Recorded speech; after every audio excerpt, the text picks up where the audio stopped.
Introducing Zentrix AI-powered trading signals service. Tired of second-guessing your trades? Zentrix AI scans the markets 24/7 with powerful, proven indicators built to give you clarity. You get 200+ signals every day on 15-minute, 1-hour, 4-hour, and daily charts. We cover Forex, crypto, commodities, indices, and stocks, so you're covered no matter what you trade. And the best part, you get all this delivered 3 ways, every day. Web alerts give you fast, clean access right from your dashboard. Telegram delivers real-time entries, confidence levels, sentiment, and trade duration. And email gives you the full breakdown, including 2 profit target levels and deep market analysis. Just hold $5 worth of ZTR. See what you can achieve with powerful AI trading intelligence by Zentrix. Try it now. And join our Telegram channel. Okay, what's up people? Welcome back to another stream. Okay, making sure I've got the right mic on there. I think I do now. What is up people? Welcome back to another stream. Hope everyone is doing good this Monday morning. As always guys, if you're enjoying the content, please be sure to drop a like, subscribe to the channel, hit the bell, share it with your friends. All that good stuff does really help out the channel, so I do really appreciate it. And of course, any questions or pairs you wanted to talk about, or you're currently trading, want to share, stick it in the chat and we shall have a look. But I hope everyone had a good weekend. Tashi, good morning. Manzondi, good morning. As always, we'll start with the USD side of things first. Take a look at the dollar, DXY majors, and then we'll go through gold and silver, of course. I'll go through the perps platform we're working on, just quickly share that with you guys. And then we'll take a look at some requested pairs. So if you do have any, stick it in the chat. And of course, any particular time frames as well. Most of the time, I'm on the full hour, maybe daily chart as well. But if you do want me to drop a bit more intraday or slightly higher, let me know as well. And we shall take a look. What's up, Jason? For a second, I don't know who Bane is. This is definitely Mika. I can assure you that. Anywho, let's go through the dollar. So, of course, we ended up pretty bearish on Friday. Pretty bearish. I think we ended the stream around here. So, just before the news came in later that afternoon. And we had a very, very aggressive move to the downside there on Friday. So, interesting because we were trading at resistance. So, the analysis at the time was, let's see what price does at this level. Do we break through? Do we reject it? Does price maybe consolidate? That was my next kind of point of call for the dollar, because we did see some upside and we did hit that first target. You know, last couple of weeks I've talked about a push to this level. Then if we were successful with the breakout, potentially a swing back to the highs. We did see a push to that first level, but it was quite corrective. It's not like price bottomed out and saw some aggressive momentum on the way up. It was really corrective, so that's kind of what put me off looking to get back into, because I was short euro. I closed the trade pretty quickly. And I wasn't really seeing that momentum on euro or on the dollar as well, so I was out that trade pretty quickly. We did start to pick up some momentum, but came into resistance. So my plan was just to see what the next move will be. And of course, we had the news come out and yeah, a very aggressive move back down. So I wouldn't necessarily get excited about the shorts just yet. Reason being, we are crashing into support at the moment. So this is not the best time or place to be looking to short the market, because you've already seen such an aggressive move down. So the market is slightly overextended.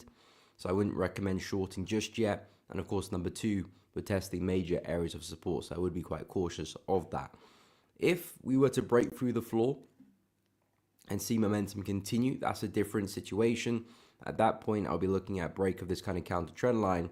And at that point, you're probably going to see the dollar come back and retest the lows at 96.396, which is the prior swing low. Of course, if you do look at the higher time frames for USD, we are still somewhat in a bearish trend. The market's been falling pretty much since the turn of the year, and we've been pretty consistent with the lower lows and lower highs.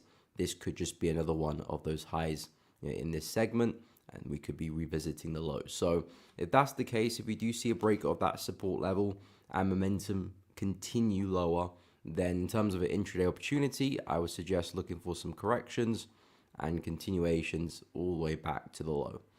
So that's if we're looking to sell the dollar. If we do see continuation through support, then yeah, I would recommend pullbacks and looking to find those intraday swing highs and looking to short them basically would be the plan. At the moment, we are still respecting support, and there is a chance, there is a possibility that we do start to push back up again. Sometimes momentum, especially aggressive as this, when it crashes into support, can be misleading because a lot of people looking at that bearish candle going, wow, that is so bearish, short, short, short, short, short. When you're still respecting support, and price could very much rebound off this and turn around. Sometimes you see these aggressive moves into support just to push back up again. So in terms of my bias for USD, it's actually a bit more 50-50. I'm kind of waiting to see what we do at this support level. Does momentum pick up with the buyers? Do we push back to highs? Do we break through this area? Of course, that would make me very bullish. If, of course, we just continue bearish and price break support, then yeah, I would be pretty bearish with USD. Perhaps either retest of that level, that could be a nice intraday opportunity. And off we go back to the lows. And Euro USD, I'm looking at the same light as well. We crash into resistance as well, so a really aggressive move into resistance. So again, I'm not going to look to follow those buys at all, despite the aggressive nature of that bullish candle. You know, all we did was just come back to retest resistance. So price could very much sell off again and look bearish, or of course we could break through, and that would make me pretty bullish on the pair. If you look at this counter trend line, similar to the DXY, we've got one swing high there, second one there as well. Your price is still respecting this area. And I wouldn't be surprised if we do still collapse and still see dollar strength come in and euro plummet. So if that dollar weakness that came in last week is the real deal and dollar is going to be weak for the foreseeable future, then I do want to see evidence of euro breaking this to the upside, and that would make me very bullish of the pair. Because we're breaking through counter trend line, we're seeing a continuation of that bullish momentum from last week. And of course at that point, again, intraday pullbacks will look really good all the way back to highs, which is actually not too far away, around 1.18. So if we're going to be discussing buys for euro, we need to be above resistance. Buying into that level doesn't make much sense to me, especially when it's just one big candle that gets us there. Sometimes that can be quite deceiving, and we can see momentum roll over. If anything, if we do reject well, there could actually be some nice shorts here.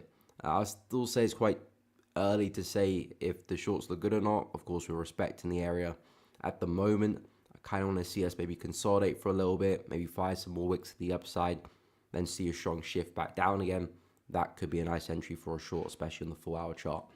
But for the buying opportunities, I need to see more continuation and price break through key areas of confluence, basically this trend line and that resistance level. So until then, I'm backing away from that bullish bias and just seeing how we develop at resistance. There could be some nice shorts to keep an eye on. Pound USD kind of forming like a big inverse head and shoulder pattern, if you will. You've got a lovely left shoulder over there. There's your head, there's your potential right shoulder, and of course that would be your neckline of the pattern. So for pound USD, I can see some really nice buying opportunities should we break through this area. That's just your textbook break of structure, break of neckline, and at that point we're likely to return back to highs, and the plan will just be looking for pullbacks, trying to catch the swing lows to trade it back to highs. So if this USD weakness is the real deal, we're going to see USD trend lower for the next few days, next few weeks potentially. Then of course you would expect pound to trade higher. And of course if you can manage to break through resistance there, break structure, that should provide some nice pullback opportunities all the way back to the high at 1.378. But at the same time, the way I'm looking at pound USD right now, we're rejecting key support, we're rejecting key resistance. So essentially, we kind of got a bit of a range here for pound. Price rejecting lows, price rejecting highs. We're kind of just all over the place, really. So I'm not really so concerned about the price action in this area here for pound. I'm also looking to see if we can break through this area to get back to the high, or break through this area to get back to the low. So if pound does eventually sell off, let's say, breaks through support there, well, I'm expecting pullbacks all the way to the low, likewise to the high. So that's why I will have clear momentum and clear, trending environments. Because right now I would argue that pound USD isn't trending. We're kind of just back and forth. Of course, intraday you could say, yeah, we are trending down, trending up. So of course, but on the 4-hour chart, we're kind of just fluctuating between support and resistance. So In terms of clear-cut direction, I wouldn't say we really got that with pound, or at least not in my view anyway. I wouldn't say direction is quite clear at the moment. Yes, very aggressive bullish candle. Hasn't really led to anything. No major structures being broken. Support and resistance still holding. So until we do break above the high here, 1.359, or break the low, 1.33, not really interested with an opportunity on pound. Sure, there might be some sells at the high again, or some buys at the low if we do revisit those areas. But in terms of direction, in terms of momentum following, not seeing much of an opportunity just yet for pound. So that's really where my focus will be. And then, of course, we can speak about the high, should we break resistance. We can speak about the low, should we break support. And then we'll take a look at dollar CAD. Dollar CAD's been interesting as well. Very interesting, actually, because it rebounded off very aggressive resistance. If I actually go to the weekly chart, you'll see it better. But you can see dollar CAD and this level here, very, very significant resistance, active resistance once, twice, a third time, dating back all the way to October 2022. And we've just tapped back into that again. So longer term, I would not be surprised if dollar CAD does reject this area and we do see a pretty big sell-off. I think long term, that could be what dollar CAD is likely to do. So I'm kind of getting ready for the shorts, but they're not quite here yet, because as I drop to the 4-hour chart, we do somewhat have bullish structure still on our hands here with these higher highs and higher lows. So the market is not quite ready to be short in terms of market structure. I did suggest on the weekend, let's say if price does retrace and gets back to the highs again, there might be some nice shorts at the high there for another push down. I'm seeing really aggressive sell opportunities, really aggressive move down, and fairly corrective buys on the way up. So it looks to me that price is forming some type of 3 drive pattern, 1, 2, 3, and that might give us the big sell maybe in the next leg. But in terms of shorting opportunities, I would wait for a push back to the high.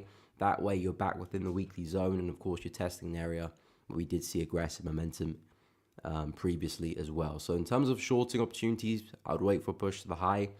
Of course, at the moment, price is testing this area of consolidation, which might provide some buying opportunities, but not a big fan. Reason being, because we were so aggressive on the way down, that kind of puts me off, to be honest.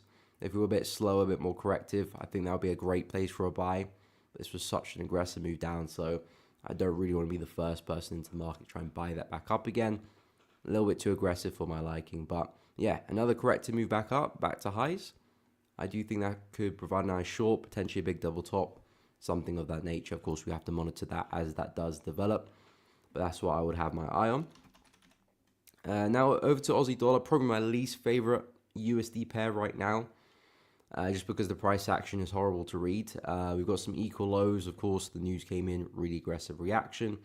On the weekly analysis, I basically just suggested that if price can push back to resistance, I think that's the best place to look for opportunities for Aussie dollar, because at the moment I just look at this as a bit of a range. Now we were ascending slightly, but now we've got really flat here. So I would suggest if you're looking for opportunities, I would stay away from this area. This is kind of the middle, the median of the range. That's where the most noise and the most chaos will happen. If you can wait for a push to the high, not that you're guaranteed to take advantage of a winning trade, but you can be a lot more safer in terms of where you're positioned. You know, if price reacts this area, you could see a pretty meaningful move down. And I'll just be quite actively managing those positions, because I wouldn't be looking for big swings. I would just be seeing how far I can take it and go along with the trade. Maybe you catch a big move. Maybe it's just a slight move in price, retraces against you. In that case, make sure you're keeping an eye on the position. But yeah, the best I can see for Aussie, just to move back to resistance, wait for some evidence of clear rejection and opportunities up at the high. I'm not seeing much of a trend. I wouldn't really look to follow momentum here.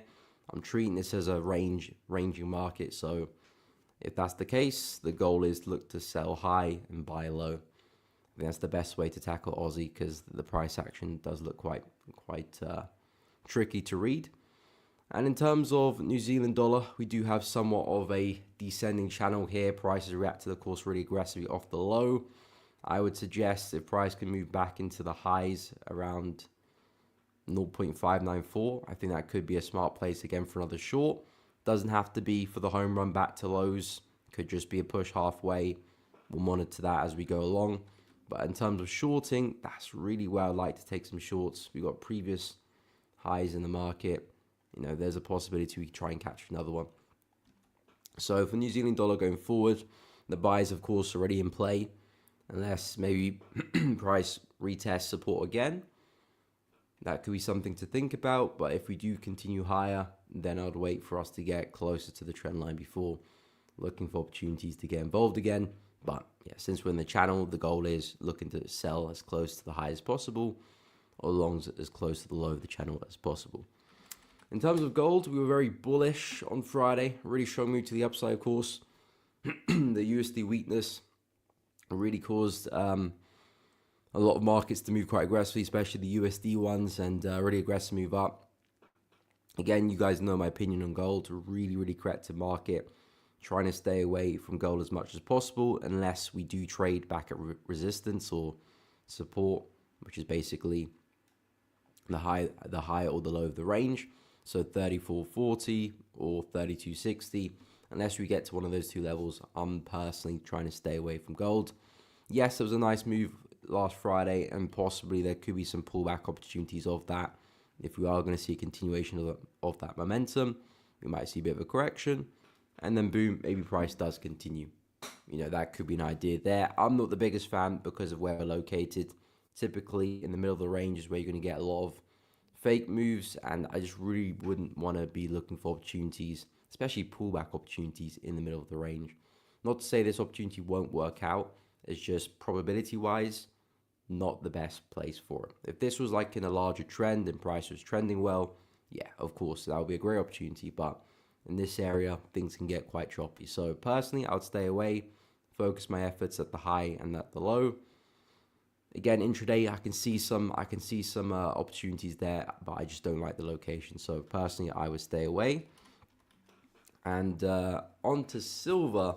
This has been aggressively bullish as well. Really, really big candle there on Friday as well. I prefer silver a little bit more to gold just because there's a bit more of a trend about it. Silver is becoming a bit choppy as well, but I would still favor a push back to highs here. I think this is still a decent place for a long.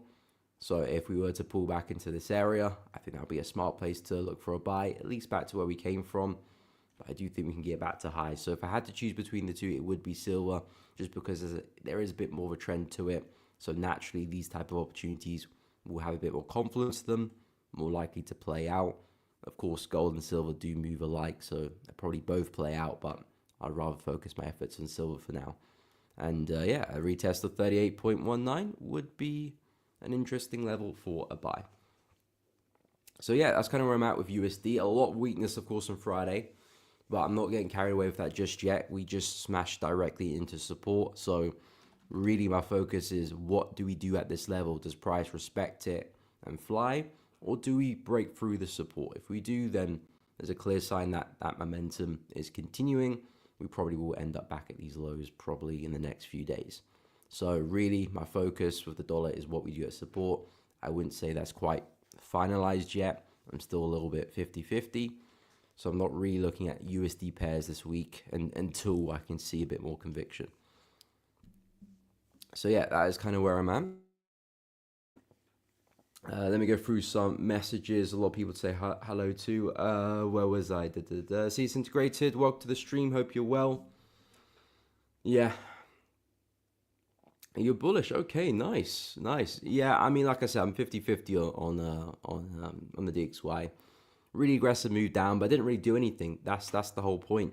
If this aggressive candle went through support, that's quite a big statement, especially if we took out this lower here as well. But it's basically just hovering at support. We could find support here and turn around. Things look very, very different going into the rest of the week. If we do crack through this with aggressive momentum as well, so basically this is a strong push down, this is somewhat of a pullback, and we see a continuation of that, then yeah, I would be pretty bearish with the dollar at that point, and discussing a push to the lows there. So I'm 50-50 right now. I'm not looking for too short. I'm not looking to buy. It depends. If dollar kind of maybe consolidates here a little bit and then she's a really strong candle pushing up, that would actually make me very bullish on the pair. And then I'll be looking to hopefully short euro at that point. So wrong one. If I could see similar rejection there for euro, so let's say price consolidates here as well, strong push down, that'll be enough for an entry for me. Stops above the high, similar targets back into the low there. So I can see a world where I do short euro as well. It just really depends how we react with that area, which is why I'm kind of waiting for a bit more information because I'm not too sure yet. What's up, D-Mart? Welcome to the stream. Abashi, welcome. Hope you're doing good. Appreciate the message, my man. Yeah, guys, please be sure to like and subscribe. It does really help out. And of course, drop any questions or chart recommendations in the chat, and I'll be happy to take a look and discuss. I took a high time. Oh, you took a high time frame trade. Nice. What time frame did you took the trade on, Bashi? Manzondi, what is up? Today is bank holiday. Yes. Yeah, today is bank holiday. Yeah. Today is bank holiday. Coffee Spinner, what is up, my man? Hope you're doing good. Thoughts on dollar CHF? Yep, we can take a look as well. No problem. Yeah, Friday New York was lit. Yeah. Big move. I was not expecting that, to be honest. Expecting a bit of movement, of course, but not as aggressive as that. That did catch me off guard. Hey, what's up, Willem? Welcome to the stream. Hope you're doing good. Good to see you, my man. Yusuf, as always, good morning. I'm doing good today. Thank you. Hope you're doing well as well. Oh, it's daily. Okay, nice. Wow, nice. Fair play, Bashi, fair play. Which pair was it? And how come you took a trade on the daily chart? Yes, Yusuf, we can take a look at Euro and G on the 15, no problem.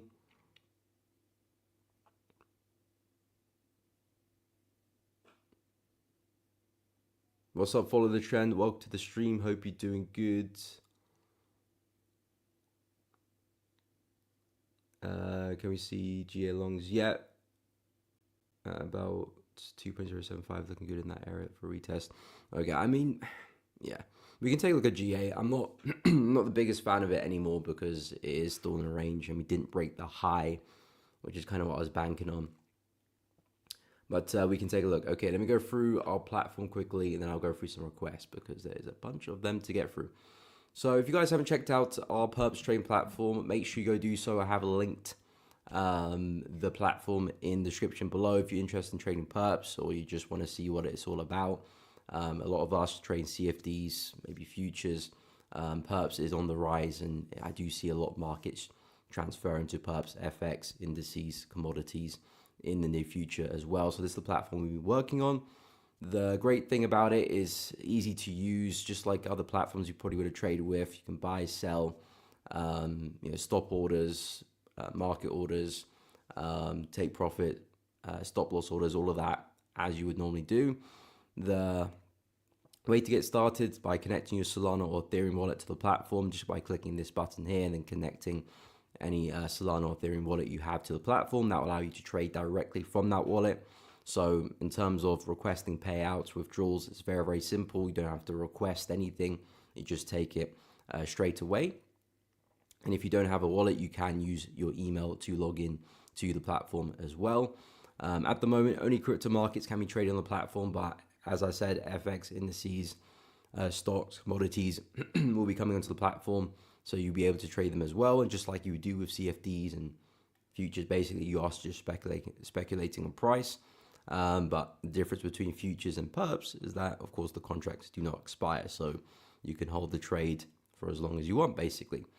And one of the key features of this platform is involving AI intelligence to help analyze charts, speed up the process, pinpoint key areas of the market. And on the top left, you do have Miko AI, funny enough.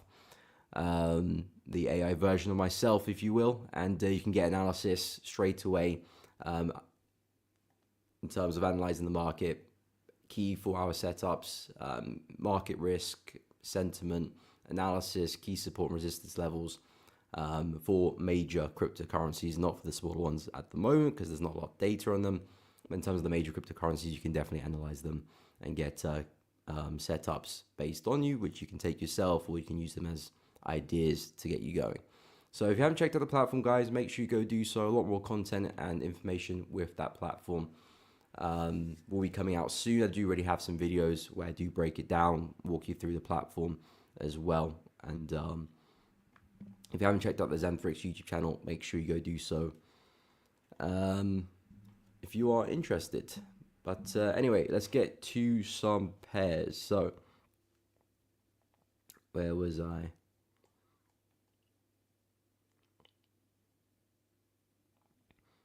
Okay, so we'll take a look at dollar CHF for coffee spinner. Then we'll go for euro and pound USD on the 15th for Yusuf. Okay, so dollar CHF, we'll go through some USD pairs, I suppose, to start things off. So dollar CHF has been consolidating for quite a while. Equal lows down here, roughly equal highs around about here, and the market has been quite flat. Which makes things quite easy in terms of direction, because whilst price is in the middle of that range, direction is pretty flat. We don't really know what price is going to do.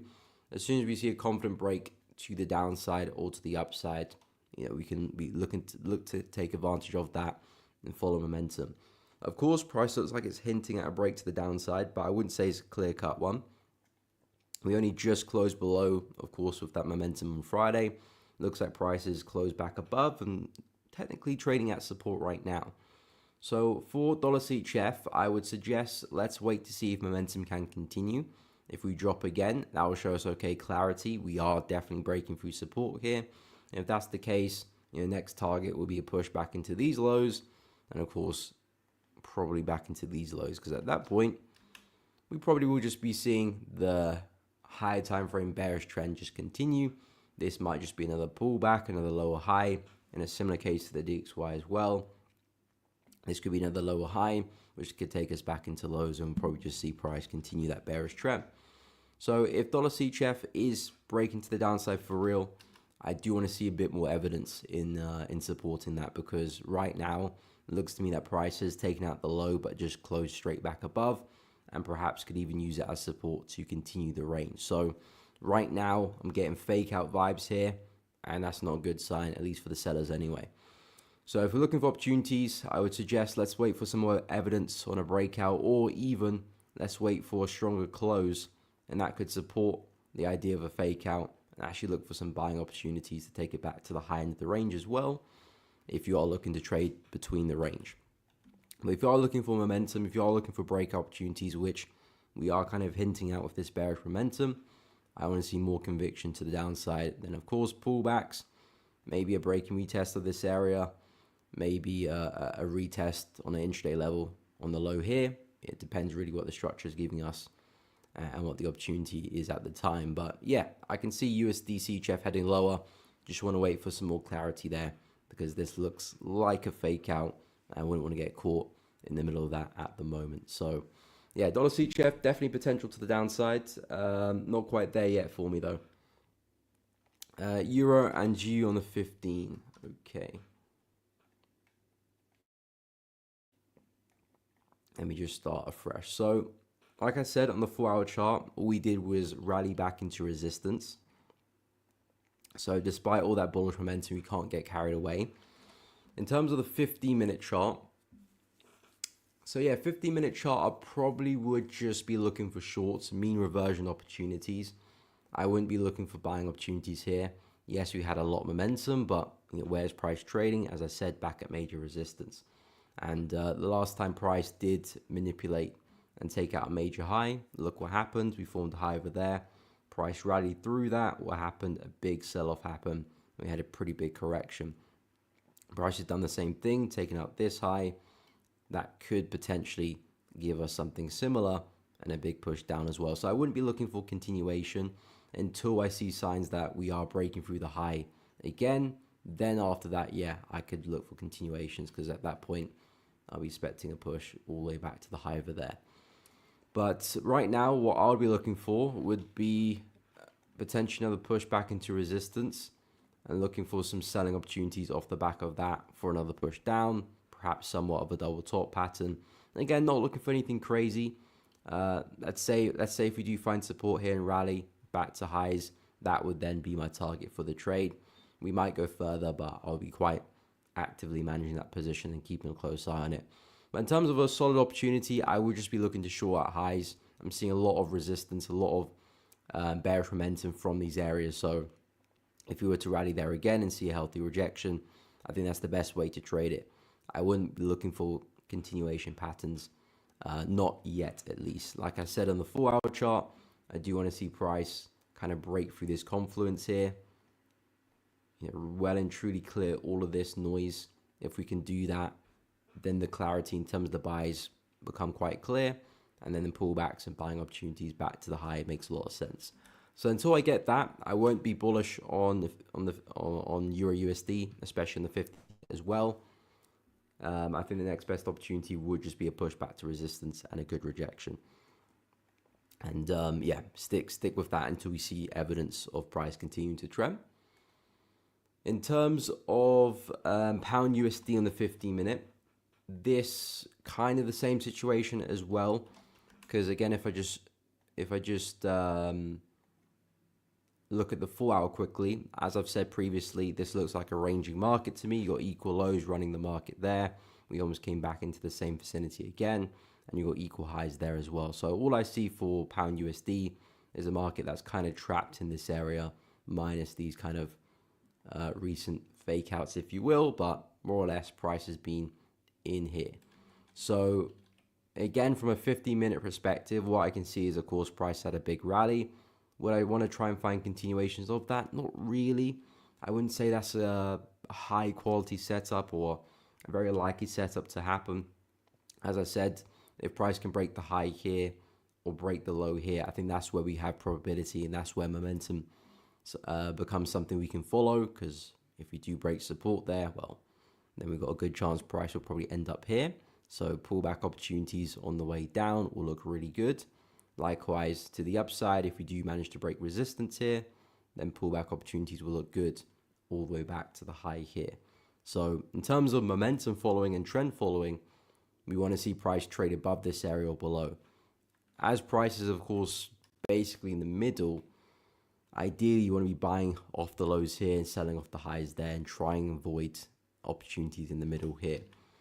Not to say that you can't find an opportunity, it's just I wouldn't say it's a really high quality one. There is a high price potentially could retest and bounce from. I think that could be an opportunity for continuation, but I would be paying a lot of attention to that. Yeah, I would have the impression that if I can get it here, I'll be happy with the trade.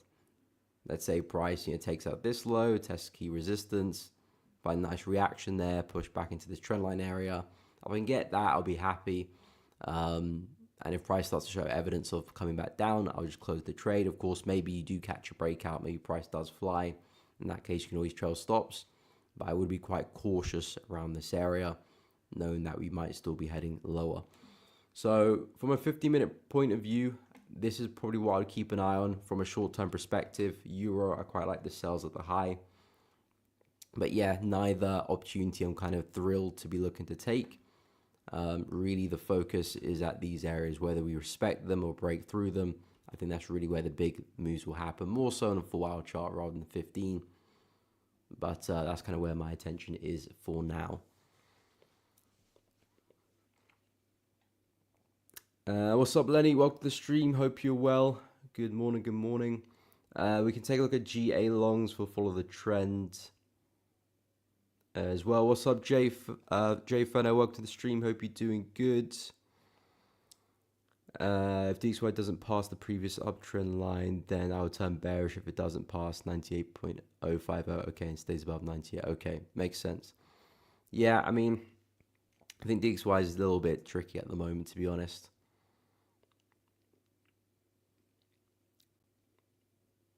Okay, longs and GJ, okay. Can go take a look at the yen pairs in a moment.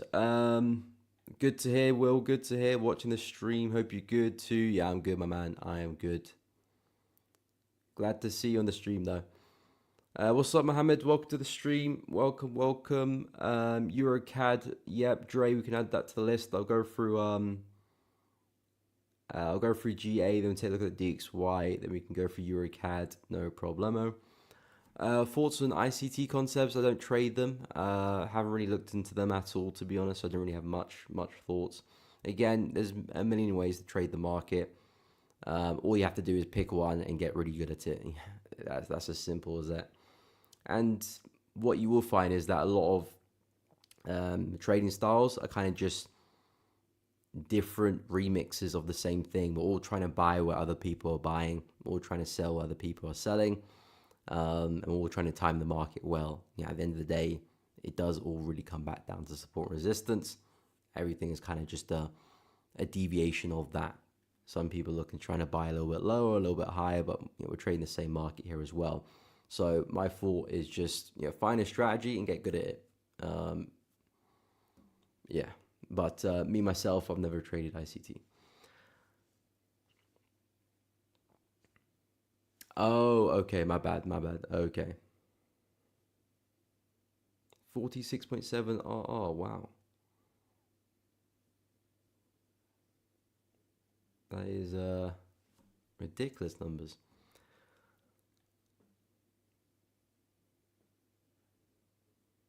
Okay, fair enough. Yeah, we can take a look at GJ as well. Jason, I'm long New Zealand Sea Chef in the 4 hour. Being near a long time low and seems to be losing momentum. Yeah, I'm looking at the same idea roughly as well. But yeah, I'm not getting involved just yet. I think it's a little bit too early, but we can take a look. Anyway, let's go through Pound Aussie. So Pound Aussie, I did exit my trade last week. I was long on this one from back down here, and I was trading my stops as price continued. We got to the high of resistance there, so that's kind of really where my focus was in terms of if I could continue to hold the trade or I should get out, basically. I did take 50% when price got there, because that was my initial target for the trade, so I didn't want to be in a situation where I was being too stubborn. And if price does get to my target, I want to make sure I do book profit. So I did lock in a decent amount there. Then when I saw price start to reject, that's when I just closed the trade. Because I was originally hoping to see us break out and continue, because of course Pound NZD had this similar reaction, really big breakout. And I was expecting Pound Aussie to follow suit, but we just didn't see that strength at the time. So I just closed the trade and moved on. Now that price has continued lower, am I looking to take buys here? Nah, not really, because we're not really trading at any key area. This is the range I'm looking at. You can probably see it better on the daily chart.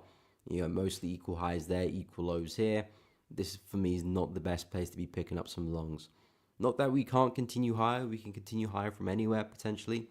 But in terms of probability, that's not really where I would be looking to buy. There's only two places really which I would look to buy.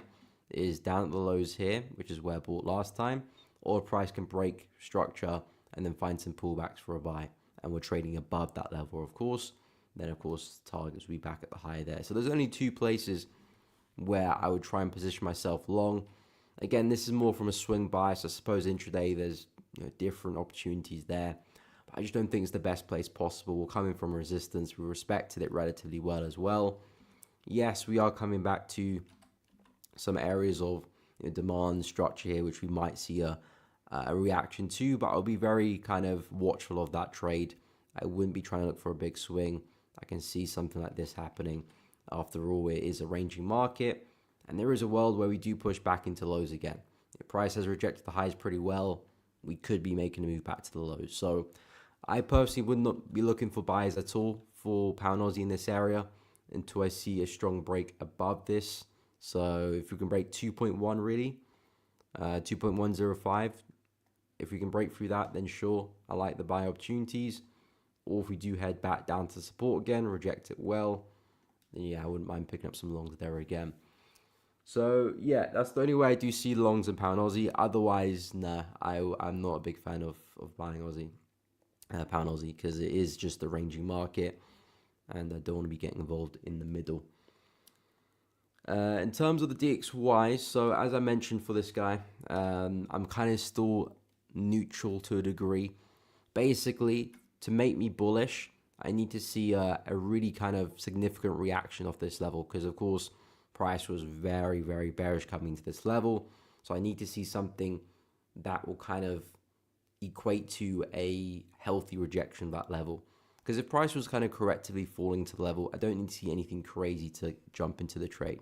But because we had all this momentum here, I do want to see something that tells me that, okay, despite all this momentum, price is likely to continue higher.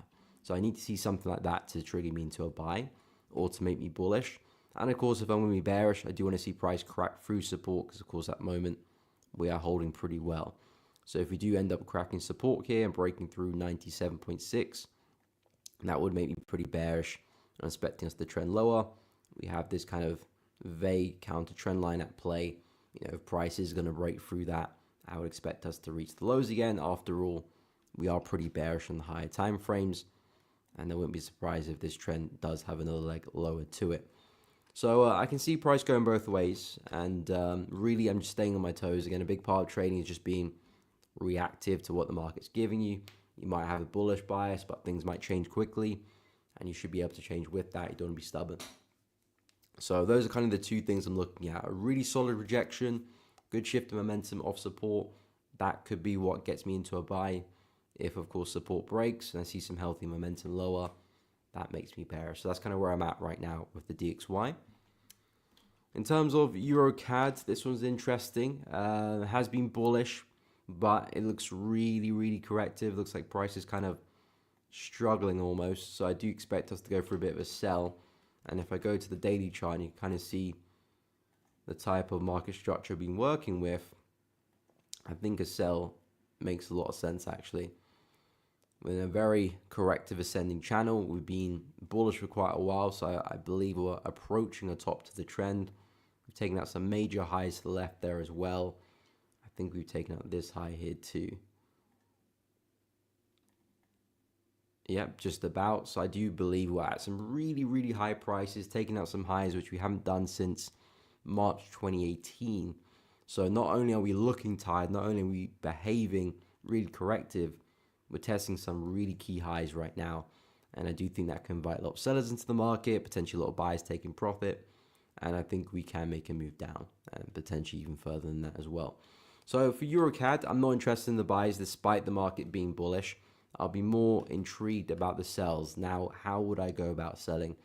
Well, you can go for the aggressive route, which is kind of looking to call the top here and look to short at the high, which is an aggressive trade because price could, of course, always go higher, but it does position yourself the best in terms of entry because if you catch the move down, you know, who knows, you might catch the start of a new trend potentially. Or at least even if you do catch a move back into the low end of this channel, that's number one, still a pretty good move to take advantage of. A lot of pips there to catch. And of course, if price does eventually break through, you might be trading on a really nice trend that could fall. So that probably would give you the best possible entry in terms of risk reward and just location of entry as well. The second way you can go about it is wait for some bearish structure to develop. So right now we're still quite bullish, at least in the 4 hour chart anyway, with this major structure pointing up. You really want to see price start doing something like this and then talk about some shorts, maybe going to break and retest somewhere. Yeah, at least at this point, you've got some low highs to work with. You've got some lower lows, perhaps even a break of structure as well. So that really shifts momentum in your favor. Structure's now in your favor. Now shorts are a little bit more high probability. Of course, your entry's not as good. You're entering down here rather than up there. But you can be a bit more sure that the trend is actually in your favor. And you're not trying to anticipate anything. You're already trading what's in front of you. So this opportunity may take maybe a week or two potentially to develop. You could look for both opportunities, try and take advantage of the high, then add additional shorts when the pullbacks and when the structure actually shifts as well. So that's if you really want to play the game with EuroCAD. Again, really depends how you want to trade and what kind of strategy you're looking to follow really. But if you are looking to take shorts up here, I think you're in a good place for it. What I would wait for is maybe us to maybe consolidate and start to see a strong break. You got somewhat of a counter trend line there. I'll suggest maybe a strong close below that could be a nice entry in itself. Stops above the high and then see if you can take it back into the low of the trend line.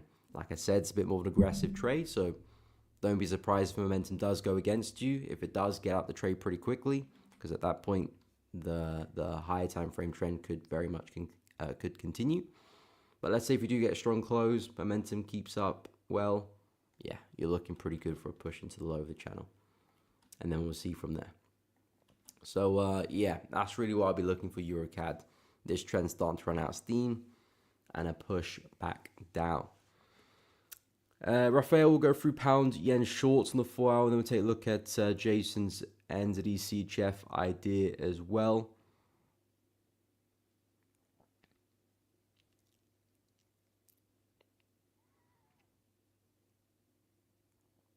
Yeah, of course, I think it's the same idea. It's not really the edge you're trading, it's more so how you trade it.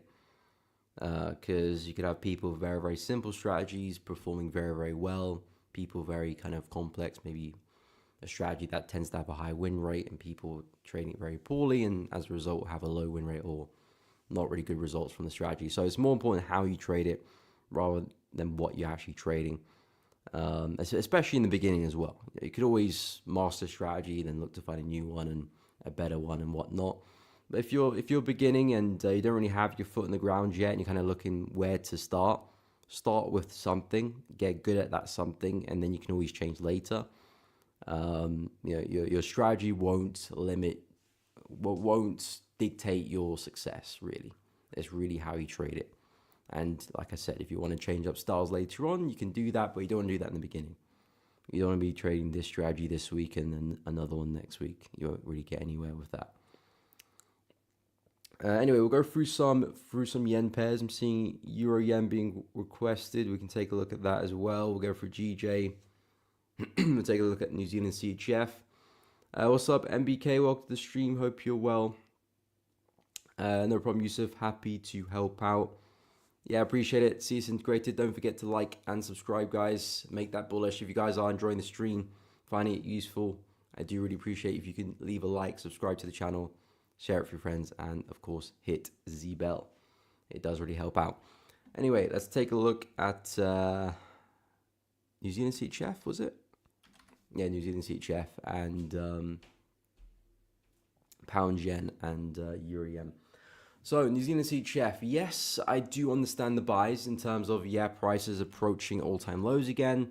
We're expecting to see a big recovery for New Zealand CHF, and quite frankly, a lot of the CHF pairs I'm expecting to see a big move from. So, 100% I do agree with that. I mean, if you look at the history of New Zealand CHF, every time price does create a new all-time low, we are seeing really aggressive rallies, and I do think one is long overdue. So at some point, we most likely will get that, but the timing is really difficult, and you want to pay respects to the current bearish trend, because this could always continue a little bit lower. We could always see another new all-time low before we do get the rally, and you could be in a situation where you're just taking buys and the market keeps falling. You're taking a lot of losses, then eventually it does turn. So you want to pay respect to the current bearish trend and not be too aggressive into that. What I really want to see is signs that this trend is starting to bottom out again. So maybe I'll start to consolidate again, maybe, and then maybe a strong shift of momentum, and that could then, this could end up being a nice buy there, maybe a retest of consolidation, then we turn around. At least at that point, I've got something to back me up for the buys. At the moment, I'm seeing consolidation, nice breakout, another consolidation, nice breakout. I could be looking at a retest, another push down. I think these lows probably likely to go as well. There'll be a lot of liquidity there, and the market's probably on a hunt on that low there as well. So New Zealand CHF, I think the buys are a little bit too early. Depends on what you're looking for. If you're looking for like a quick intraday trade, sure, you can get away with that. If you're looking for a big swing, I think it's a little bit too early, or at least we don't have enough information to justify a big swing just yet, especially with what we're seeing. So if anything for New Zealand CHF, I actually like shorts a little bit more at the moment. Like I said, long term, sure, I do think that's where the bigger move will be. But right now, I'm seeing quite clear bearish structure. We've broken through a really key support level. Haven't come back for a retest yet. I would suggest the price reacts well. I think that's a smart place for a short. And like I said, I do think we probably will come back and take out these lows. So yeah, New Zealand CHF, I'll be hesitant with the buys for now. If you're looking at a quick trade here and there, yeah, you'll be able to get away with that. But swing, I think it's a little bit too early to say. And if anything, I think shorts actually look pretty good at the moment. So yeah, I wouldn't jump the gun with that one. In terms of pound yen, so pound yen's been a bit awkward. Yen pairs in general have been a bit awkward, I would say. Well, I'm long on Aussie yen. We can go through that in a moment. I hopped into some longs on Aussie yen last Friday. Was it Friday or Thursday? Can't even remember. Maybe Thursday. I think it was Thursday. We can go through it. But yeah, pound yen, not really liking, to be honest, the way I see it. We've got equal lows here, equal highs here roughly. The market's kind of consolidating right now.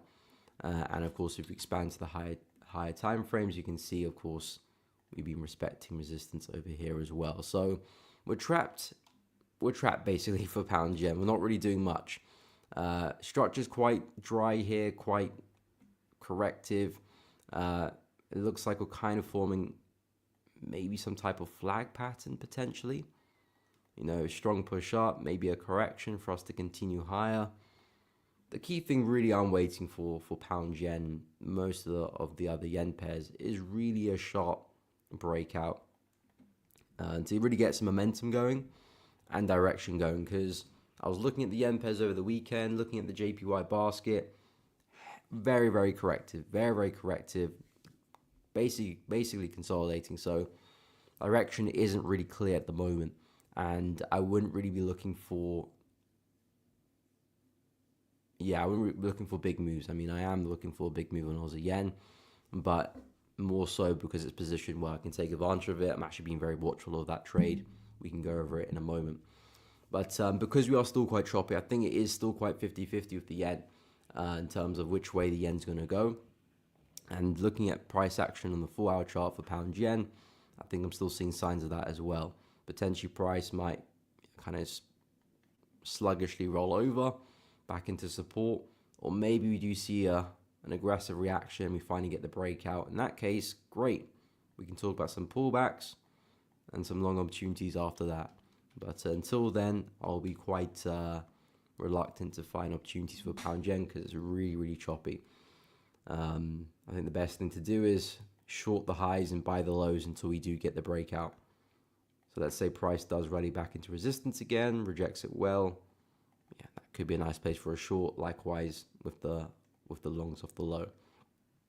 But until we get a breakout outside that range, I wouldn't really be looking at trying to follow momentum or trying to follow where price is going to go, because it's difficult to say, at least in my eyes anyway. So yeah, pound yen, not really liking the price action, very, very choppy. Best thing to do is short the highs and buy the lows until proven otherwise, until we get a breakout. If you take a look at the yen basket quickly, I'll go through euro yen and some other requests in a moment. If you take a look at the yen basket at the moment, which of course is the yen in comparison to other major currencies, Aussie, CAD, pound, euro, dollar. You can look at the yen basket right now and you can see how incredibly flat the market is right now. So, you know, we are either consolidating to reverse or consolidating to continue. I'm not too sure which one it is at the moment. We've got this kind of counter trend line, which is still just about in play. If the market is going to hold onto that trend line, perhaps we do continue lower. If, of course, we do see a breakout of the trend line and of the range, that's a really strong signal that, okay, maybe this is a bottom for us to start turning around. I think once we get that breakout for the yen, things will become a lot clearer. And I think that the yen pairs will come a lot clearer to trade, and we'll probably see some really nice opportunities off the back of that. But you can see right now we're very, very flat, and that's kind of showing signs across a lot of yen pairs at the moment. As I did say, I am long on Aussie yen. I think I took this last Thursday. Yeah, I did. Yeah, that was just yeah, that was just before the daily candle close. So yeah, I did get long on Aussie yen. Again, this is still relatively choppy as well. It is going to rely on the yen itself. So I kind of need price to eventually break out that consolidation, hopefully to the downside, to get this trade rolling. But I really like the setup in terms of the flag pattern at play. You've got this corrective behavior here. Price more or less pushed down to the low of the range. Really strong shift of momentum. I like the entry. I took it on the 4-hour close. We have seen some upside. I have managed to trail my stops as well. So the original risk was down here. I have trailed my stop loss to just above this low here. So it's like minus 0.2 if I do end up taking a loss in this position. So I managed to reduce the loss, potential loss, quite well, as we have created structure, nice pullback, and we just created new highs this morning. The plan for the trade is, when I did hop into it, the plan was, can we get here? That's all I'm looking for initially. Push there, maybe roughly around 1-to-1. If I can get there, lock in some gains, at that point, hopefully have no risk involved in that position, I'll be happy. If price potentially puts a top in, comes back down, I'll walk away for a small win. But if I do see a breakout here, maybe I'm onto something. Maybe price is actually going to rally back to highs. And maybe we are going to continue beyond that, because if I do hop to the higher time frames, the reason why I'm long Aussie yen, of course, is not just because of the channel. It's because also I'm trying to look to play the larger structure on the daily chart. We've got this bearish structure here, which was creating lower lows and lower highs. We formed the bottom here. Price then created the equal high, a higher low, and now since then we've created a higher high. So the plan for the trade is, can I find the next higher low, of course in comparison to this low here, for hopefully the next continuation to the upside. So I like the buys from that perspective, simply looking to follow this reversal, this inverse head and shoulder pattern, break of the neckline. Now I'm looking for the continuation. So the plan was trying to catch the higher low. Of course, we've got the flag pattern helping me out, and price also pulled back into this lovely area of consolidation, which acts kind of like an area of demand. Maybe not the cleanest area you'll ever see, but we stayed here for quite a few days before eventually breaking to the upside pretty aggressively. And if I get rid of all of that and flick to the weekly chart, you can see we are in an area, actually if I remove the drawings as well, you can see we are in an area here with a lot of wicks to the upside, a lot of wicks, 1, 2, 3, 4, really aggressive wicks to the upside, which of course represent resistance. Since we've had a really strong break through that resistance with this candle, and of course all of this is now turned support. And last week left a pretty nice wick to the downside there as well. So I'm basically looking to play a break and retest off this area here. So if we can hold onto that as support, hopefully that can really give a nice kick in my favor on the higher time frames. Push back to the highs there, of course. And maybe if I'm lucky, I can trail stops and really take advantage of a big move. Maybe back to 98.5 on the left over there. So I like the upside potential here for Aussie yen. I like how we had the pullback. I like how we reacted off the low. I like where we're trading. I like this area of demand zone there. So there's a lot of boxes being ticked here in terms of me getting into a buy. And of course, I really like the entry as well with the aggressive candle closure. So now it's just up to managing the position and seeing how far we can go. So far, we've seen a bit of momentum. I managed to trail stops. We'll go from there. And of course, this will rely on the yen being weak as well, which not really seeing a lot of, but we'll see how that goes. Anyway, next we will go through euro yen.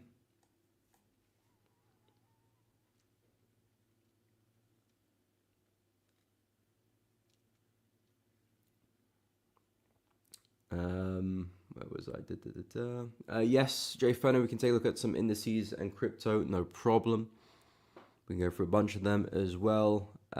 Yusuf, please, if you're going to go for yen pairs, can you go over GJ and UJ in the 15? Okay, we can take a look at that as well, no problem. I appreciate it, Bashi. Yep, make sure you drop a like and subscribe, guys, if you're enjoying the content. And of course, any questions you have, drop it in the chat and I'll be happy to answer them. No problem, Jason. Happy to help. Okay, so we'll go take a look at Euro Yen. I'll go back and take a look at GJ and UJ in the 15, but I'm not a big fan of either of those markets in the 15 right now. I'm not a fan of those on the 4-hour either. MBK, yes, we'll take a look at Pound CAD. Just missed that message, but yeah, we can take a look at that as well. If I have missed out a pair, let me know. I probably have. But I can always go back and take a look at it. So Euro Yen's been pretty stale as well. I was having a look at this one over the weekend. Wasn't really too impressed with the price action. To be honest, the market was really, really flat. Kind of boxed this off, to be honest, and look at that as its own range in itself, really. Again, in terms of the higher time frames, I know I'm after with Euro Yen. I'm looking for more upside back to this high here. We've seen a lovely breakout, of this range here. Price was consolidating for quite some time. You saw a really impressive breakout there. So the plan is, can we see a push back to the next key level, which would be 175 all the way up there. So that is very much the plan for Euro Yen. So I was been looking for pullbacks, didn't really set up how I wanted it to, but the way I see it, this looks like the pullback is over. This looks like the low of the pullback, and potentially you could see something like this start to form. Oh, wrong tool. Something like this start to form as we start to progress and see some more upside. So as I mentioned last week, for some buying opportunities for Euro Yen, if we could see a strong breakout to the upside, as in price takes out these highs well, and basically just breaks out of this consolidation here, I think that would be a strong sign to say that, okay, the buyers are really stepping in, and the plan would be looking for the next pullback for some buyers, because we've got equal lows here. Prices, of course, rallied, seen a new high. This could be the next higher low, basically looking for the next rally, and then basically looking for the next higher low after that. And of course, we can take it back to highs afterwards. So basically looking at this continuing really. So I am bullish on Euro Yen, but right now it is 50-50. So although I've mentioned a nice breakout and a pullback could make sense, equally we could even see price do something like this if we are going to topple over. So I'll keep an open mind for Euro Yen for now. Looking at the higher time frames, I would be pretty bullish, but until the lower time frames set up that way, we're not going to look to do anything really. So I'm kind of waiting for strength here for Euro Yen. I do have that bullish bias from the higher time frames. I'm simply waiting for the lower time frames to follow suit. If we do break lower, I'll probably have to reinvestigate. I mean, my bias still stands, but it might mean that we do have a bit of a correction lower first before maybe we do go and hit those targets later on. But yeah, for what we are doing, it's just a lot of noise right now for Euro Yen. I would suggest if you're intraday, there might be some shorts off the high here. Yeah, on the lower time frames, but that's all you're looking to do is just call the tops there. Sell at resistance, buy at support. That's all you're looking to do. If you're looking for momentum, if you're looking for trend following opportunities, you're waiting kind of for that to enter the market and either price to break the highs well or the lows well. So it depends what you're after. Mean reversion, look to sell high and buy low. Momentum following, trend following, wait for some break opportunities with some emphasis, and then we can look for pullbacks afterwards. But long-term move, I do think Euro Yen is still destined to go to the upside. We'll go through GJ and UJ in the 15, but first I will take a look at pound CAD for MBK because that was mentioned earlier.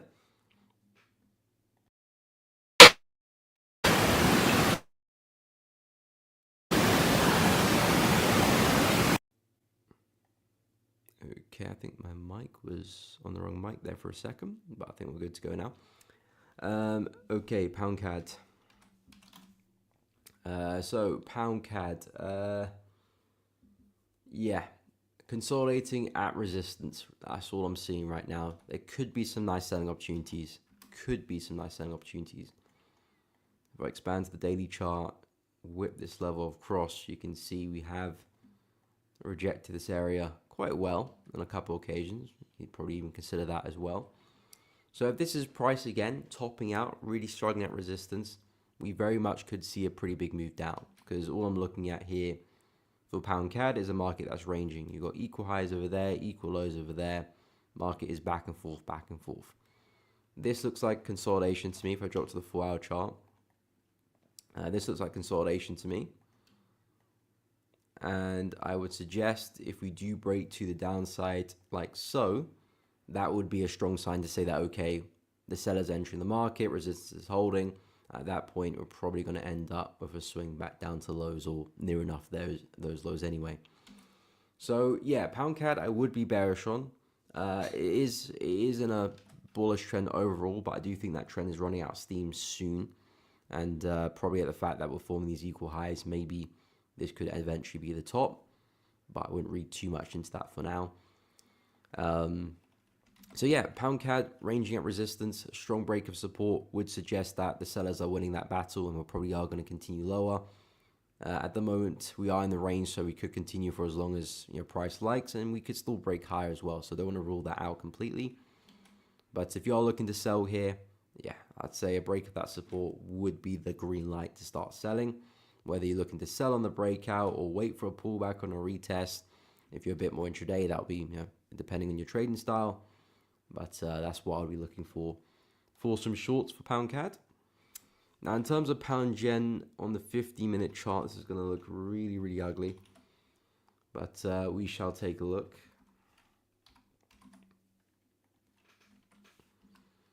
So pound yen on the 15. Yeah, it looks awful.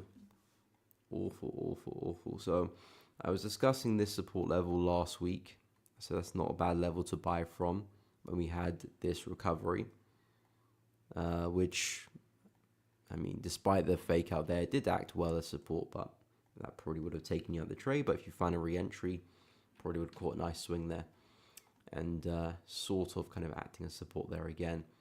So with GJ, I mean, the way I see it, this support has kind of been manipulated, and looks to me that price is trying to respect it again to continue higher, but probably would back away because it's not been respected too well recently. So I wouldn't really want to be looking to take positions there. Of course, this low held pretty well. I probably would say if we can push there again, that would be another smart place for a buy, but I would keep it short term. I think this is a great place to position yourself for a swing to the upside. Again, we had a really aggressive move down, but didn't really result in much. So it tells me that the buys are doing a pretty good job at respecting price, at least at this level anyway. And if we were to return there, provided we see some healthy rejection, I think buys would make sense. I mean, the conditions of the market are very choppy. We're not really seeing trending environments right now. We're not really seeing impulse moves, pullback opportunities. So the best way to take this is buying low and selling high. I mean, it looks like we might be reacting off an area like this. That potentially could be a buy, more so like a 5-minute chart, just to get a better entry. But from a 50-minute perspective, I would say this looks like the best location for a buy. We might react here, but I think this is probably the better place for a buy, especially for a 50-minute time frame. Then yeah, I'll probably play it quite conservative of targets. Potentially, do you see a push up there? But I'll be looking more so around here for targets.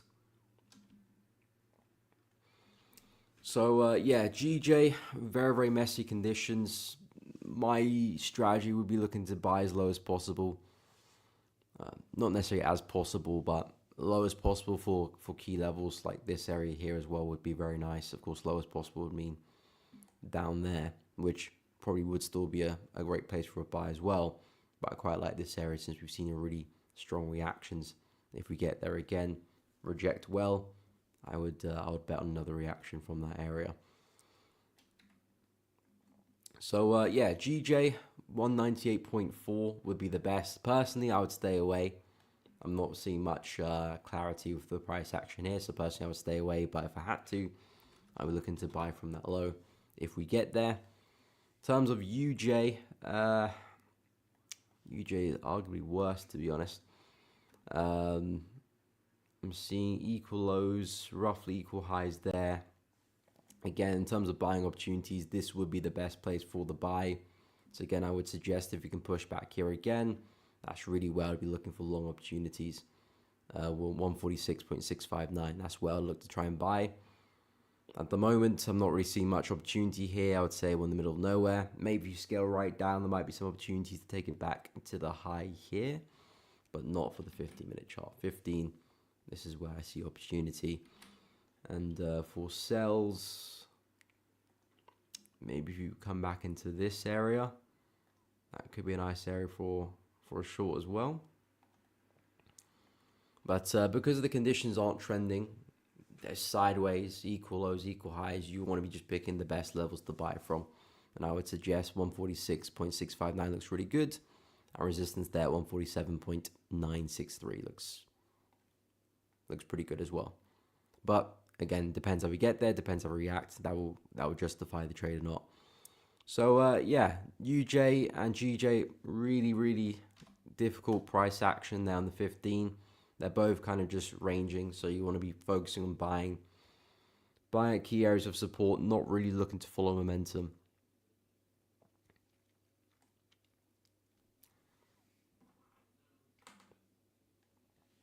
Okay, so hopefully that made sense on those currency pairs. We'll take a look at Euro CHF, Stefan shorts. Okay, we'll have a look. See. Is it usually preferable to reference the basket rather than 61D? I mean, personally, I think the basket provides a little bit.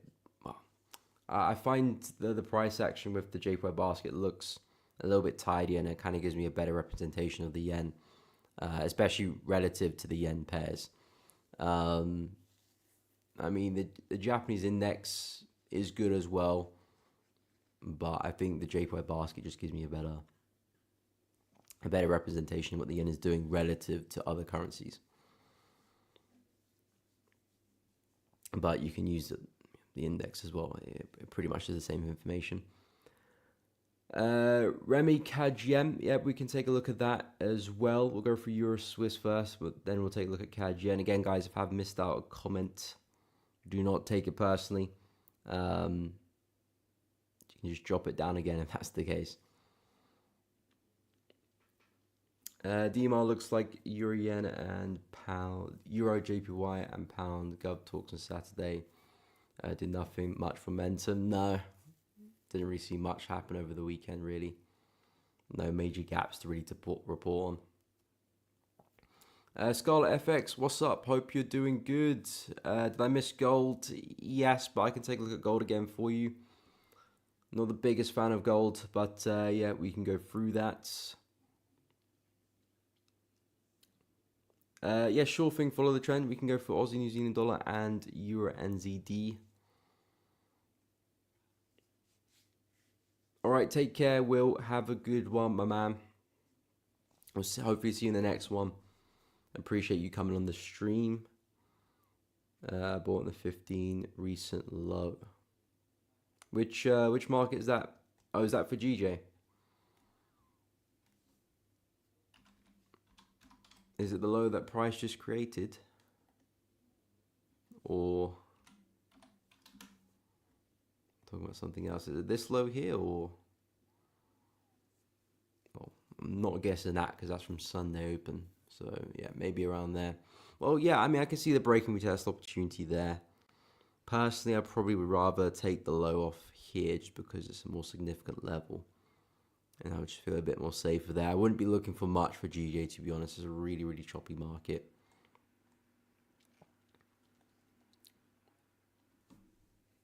I mean, I don't trade the 15 anyway, but if I had to, it probably would be there. But yeah, I can see the retest opportunity there. Really strong push down, significant break. Looks like the first time price is retesting. Maybe taking out some minor lows there as well. So I can see the confluences line up there too. But yeah, I'll probably would prefer the deeper test. Okay, London low, so yeah, it's probably that low then yeah. Best of luck with that position, Bashi. Anyway, let's go through Euro CHF and we'll go through some indices and crypto. I forgot about that for J Feno, my bad. We'll take a look at that as well. And then CAD JPY. Okay, so, and of course there's other requests we'll get to in a moment. But Euro CHF, so you said shorts for this one. I'm not a big fan. I mean, I see a market that is ranging on the daily chart. You got equal highs stacked across here. Actually, bring that down a little bit. Equal highs stacked across there. You got equal lows here. And all price is doing is just fluctuating between two levels. I think long term is actually probably a big break to the upside on the cards, but let's not get carried away with that just yet because we're still trapped in this range. So it looks like price has broken out this consolidation here, miniature consolidation, really strong candle there last Wednesday. Okay, I can kind of see the idea with the shorts. Price has broken out consolidation, perhaps retesting that to continue its journey to the lows. I think that's where the entries get a little bit interesting right now because, yeah, it's a nice close down the 4 hour chart, but what am I seeing? I'm seeing a lot of wicks to the downside, which doesn't give me a lot of hope with the shorts, to be honest, at least with that entry. If I drop to the hourly as well, yeah, this is kind of like a miniature consolidation on its own. So in terms of shorts for Euro CHF, what I would suggest is probably dropping to like a maybe in a 30-minute time frame, wait for another push back into this area and try and see if you can get a short as close as possible to that level. That way you can maximize your risk rewards, because then your targets will just be back to the low here. Maybe we do continue a lot further.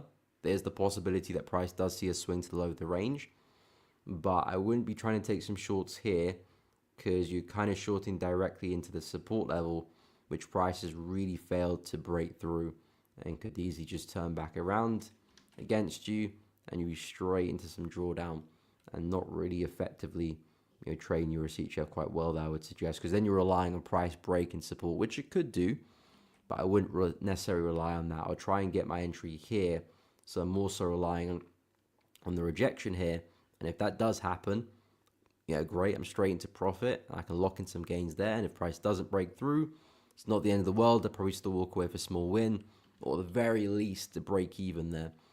And of course, if I do short there and price doesn't respect well and it does break through, of course, I do take the loss. But the entry here, you're inviting some unnecessary drawdown, I would say. Yes, of course, we might get the breakout, but it's a big might. I think the better trade actually would be just waiting for the breakout and then shorting, either having a stop here or having a stop there. At least at that point, you've got evidence that price is breaking support there. So yeah, Euro CHF, it does look like we have broken out of this consolidation. Nice break, and looks like we are coming back to retest it. So I would suggest, if you're looking to short, either wait for price to get there again and short maybe in the lower time frame, or maybe wait for the break of this to either short on the breakout or again some intraday pullback to the trade there as well. And you've got to push to the low there, and maybe if things play out very well, you might be looking at a swing all the way back to the low of the range. Yeah, that could be very much a possibility. So there is some downside there for Euro CHF. There is potential. I can see the shorts there, but I would say price action is a little bit hit and miss right now, especially if those wicks and the rejection to the downside. So I'll look at those two opportunities, see which one potentially does develop, and there could be some opportunities in that regard. But yeah, it looks to me that price is just rebounding off the high, strong breakout. We could probably see some more downside here. So yeah, I do agree. In terms of CAD Yen, so CAD Yen's interesting. CAD Yen's really interesting. I say that because we've got this wedge here, which more so gives me hope for buys rather than sells. I have spoke a lot about this counter trend line break for CAD Yen. I did say price broke out this counter trend line, so that did make me pretty bearish at the time. But we just haven't really seen much momentum from that, because once we get the break of the counter trend line, I really want price to set the tone and start to see some aggressive behavior lower, some pullbacks, more downside. I want to see that happen. And then, yeah, sure, we can be talking about a push to the low here. And of course, some of these lows as we do continue. But we've been really corrective in this wedge pattern. And again, typically when price is in a wedge pattern like this, it normally means we're getting ready to break higher. Because it means that we're running out of steam. We're seeing frequent pullbacks, not much emphasis in the shorts, especially with that really massive bearish candle there. Really aggressive candle, but all it did was respect support and turn around straight away. It's not a good sign for the sellers, I must say, because if you are legit going to continue lower, you do want to see evidence of that candle breaking through and really rip into the downside. But nope, it found support, turned back up again. So CAD Yen to me looks like it's kind of getting ready for something like this. I think in terms of opportunities, the best one in terms of the most confidence would be waiting for price to break to the upside of this channel, and then take buys in the breakout or maybe some intraday pullbacks afterwards. It depends how you want to enter the market. Either breakouts or pullbacks make the most sense. And then yeah, a push back to the highs here, and then potentially a push back to the highs there could be something you're looking to target. So yeah, going forward with CAD Yen, I would be leaning to the bullish side of things. Wedge pattern normally represents price breaking higher. Of course, we haven't broken higher yet, so don't get too carried away. And the two ways I look to trade that is longing on the breakout or waiting for some intraday pullbacks. In fact, maybe a strong close in the breakout could even tempt me into a trade there potentially. I'll have to keep an eye on that. Maybe provided if I can probably get Aussie Yen completely risk-free, I might entertain that. But yeah, either breakouts or pullbacks on the breakouts. But right now, it's indecisive. We're in the wedge pattern. wedge patterns do represent some type of indecision, but it looks like we're getting ready to push up. So that's kind of what I'm hinting at for now, but we'll wait for the breakout before we really get carried away. We'll go through some indices and some cryptocurrencies. I'll take a look at a few of those, and then we'll take a look at USD and Aussie New Zealand dollar for follow the trend. Morning, Thando. Welcome to the stream. EuroCHF, we just had a look at Euro Swiss. Hopefully you did catch that. If not, scroll back maybe 6 or 7 minutes ish, and you should see the analysis to Euro Swiss.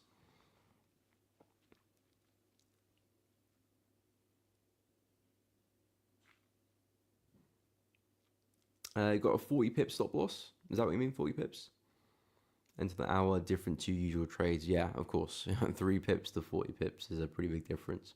Although 40 pips is still relatively quite small as well.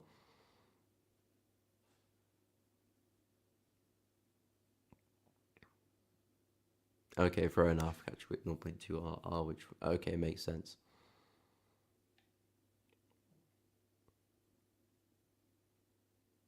Yeah, I mean, at that point, then you don't necessarily need to drop to the 1 minute, do you? No problem, Lebsy. Happy to help. Yes, we can take a look. No problem. No problem, Yusuf. Thank you, thank you. Today's chart is absolutely horrendous, but I'm actually happy I was able to make same levels as you. Mentioned thanks a lot. No problem. Yeah, I think that's good progress, to be honest. Not that you're marking the same levels as me, but that you kind of noticing that the market is choppy, and it's probably best to kind of stay away. A big part of trading is your decision making. Making the decision to trade or not to trade. You could take one good trade, but then you take 5 horrendous trades. That will kind of, undo the progress that the one good trade makes. A lot of trading is just not taking those 5 poor trades and just taking one good trade after another. Of course, a good trade doesn't necessarily mean it'll be a winner, but in terms of the quality of it and the confidence involved, it's a good trade on paper.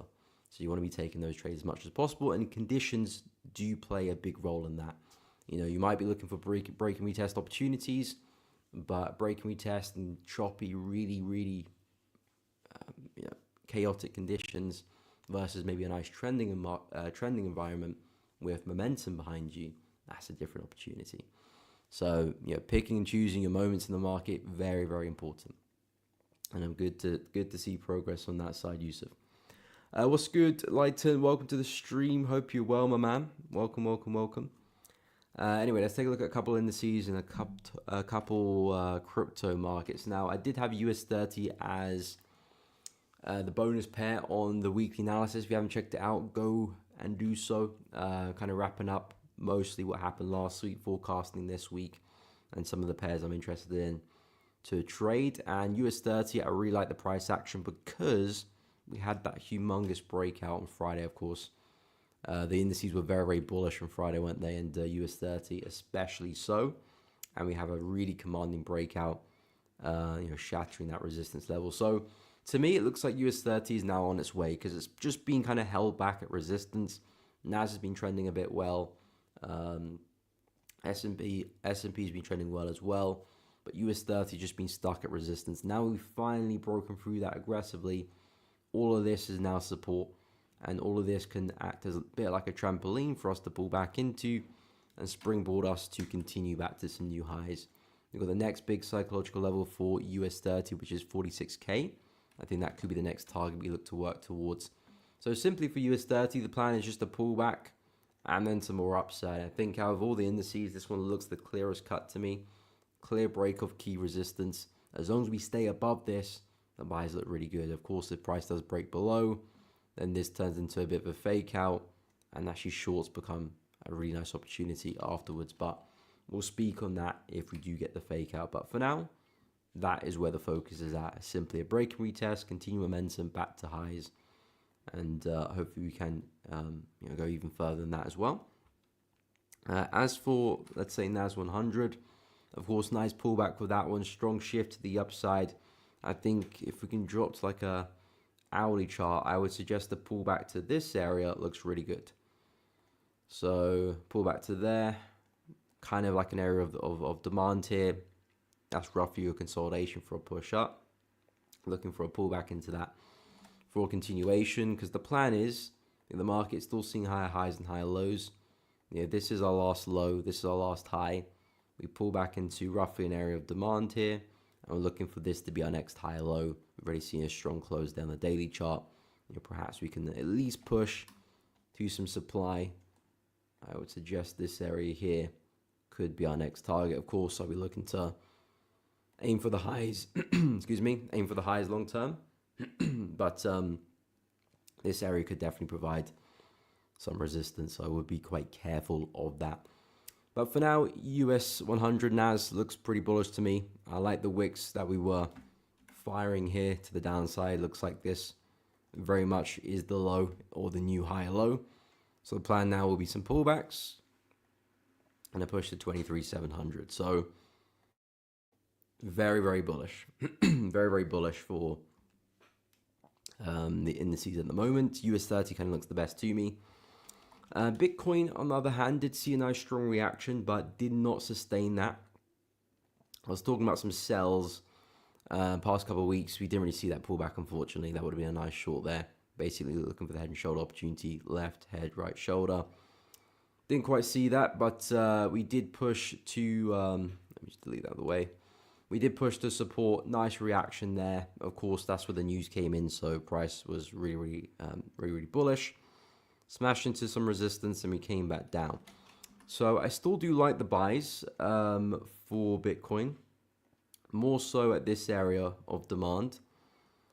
Let me just get rid of some of this just to clean up the chart a little bit. So I like this area of demand here. Really strong reaction to the upside. We are taking out this low here as well, which would be some liquidity as well. I think if we can see healthy reactions here, naturally a nice place for a buy. I'm still very bullish on BTC despite the reaction at the highs there. I'm still very bullish on the pair, but I'm also kind of being a bit conservative. I'm not necessarily expecting us to just smash into highs and create some new highs now. I think we could turn into a bit of a range here, to be honest, or even some type of counter trend as well on the way down. But as for a buy, I think this is a very sensible place for it.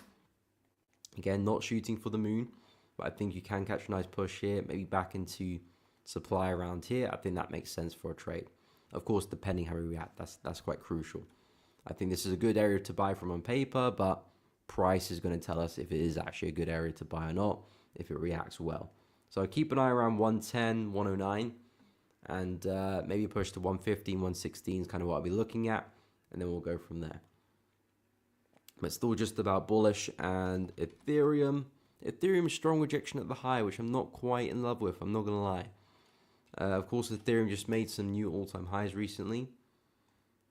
If we drag this across, you can see just about new all-time highs, but we have rejected them pretty aggressively. I still like this area here for a buy, but again, I'm more so looking at it in terms of it's a nice area for a reaction. I'm not necessarily betting on continuation, mainly because of what we just did here. We tried to continue, left a big wick, momentum shifted really aggressively.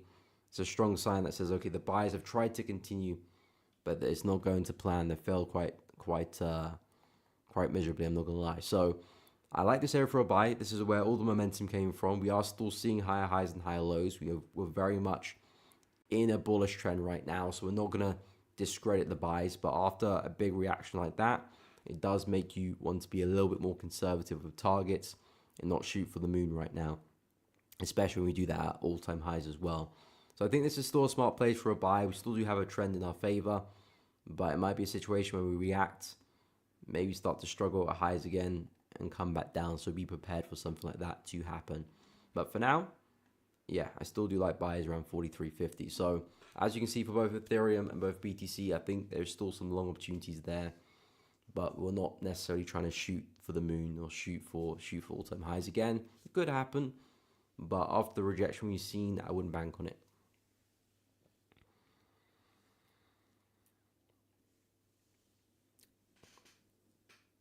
So yeah, I would be watchful of that. Okay, so we'll go through Aussie, New Zealand dollar, and Euro NZD for follow the trend.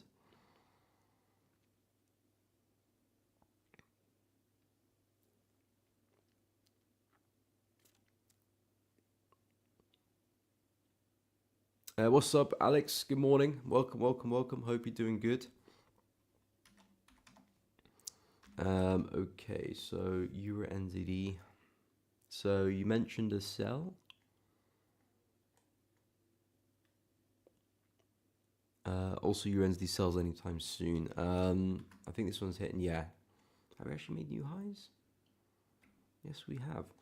I think, yeah, in terms of anytime soon, yeah, I do think price will eventually topple out and see some type of sell. It could just be a pullback for us to continue going higher. But still, I do think there is a move to be had to the downside. Let me look at the higher time frames for this one. Yeah, I mean, we are trading at some major highs right now. I think this is the spike we had from COVID. Yeah, Feb 2020. So we are at some crucial areas where I do think downside is likely, even if it is just a pullback for us to continue higher. I do think we are over G1. But of course, it is counter trend, so we have to be quite careful with this. The market could always go a little bit higher, so you want to be quite careful. I think the better opportunity is still looking to buy, really, especially coming back to some nice areas of demand around here, maybe even a retest of the high. I think this is still smart places for longs, provided that the trend is still up. Still seeing evidence of a lot of momentum in the market as well, and of course still taking out highs. So I prefer the buy opportunities really with USD. I think in terms of confidence, in terms of what the high time frames are doing, the buys make sense. In terms of shorts, what I could suggest is, let's say if we consolidate here really well, spend a few days there, back and forth, a strong break. There might be some opportunities in that regard, looking for that pullback into these areas, then probably looking to exit around the 1.975 area. But something like that could turn into be a nice short. But again, you have to take it with a pinch of salt. This is counter trend. You are going against the tide here, so you want to be a bit more cautious with entries, not just taking the first entry you get, because you could be very easily liquidated as price trends higher. But if you do start to form a top here, consolidate maybe for a couple days, see a strong break of that, yeah, that could start a pullback, and that could be what you take advantage of in terms of the shorts. But as I said, I think the buys is where the bigger move is still at. Not really seeing signs that we're tiring just yet. Yeah, we are overextended. Yeah, we have taken major highs. So I do expect a pullback. But in terms of the trend, it still looks relatively healthy. So I think buys down the lows and simply taking it back to wherever the highs are, that's still a decent move to keep an eye on. So yeah, USD sells on the cards, not quite here yet. But again, I would have the thinking that if I do get into short for USD, it's probably just a pullback I'm taking advantage of. And I'll be very cautious of that. In terms of Aussie New Zealand dollar,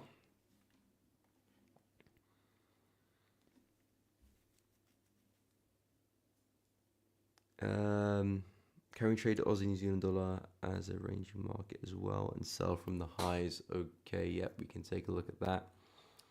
Aussie New Zealand dollar is not my favorite pair, I must say. I try to stay away from it as much as possible unless I see some clear evidence that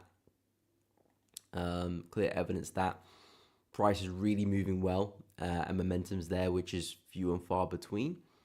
But yeah, Aussie New Zealand dollar, not my favorite pair at all. Yes, there has been some momentum, of course, with the end of the news last week. But yeah, where to though? Where are we trading? We